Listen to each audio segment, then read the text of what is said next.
Tribunal হবে না কার trial হবে জানি না আমি। এই সমস্ত যা ঘটা দেখতে পাচ্ছি, তাতে ভোট আদৌ কখন হবে সেই নিয়ে আমার এখন দুশ্চিন্তা পাচ্ছি, সত্যি কথা বলছি। যা সব পরিস্থিতি জন্ম হয়েছে,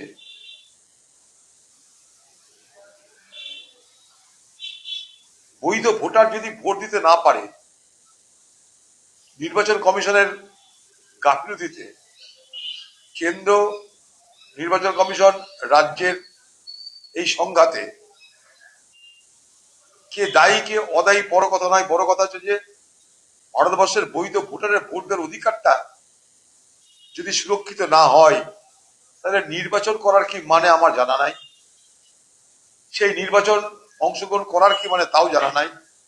তাই পশ্চিমবঙ্গের মুখ্যমন্ত্রীকে বলবো যে হয় আপনি সুপ্রিম কোর্ট যান, কিংবা ভোট বয়কটের ডাক দিন।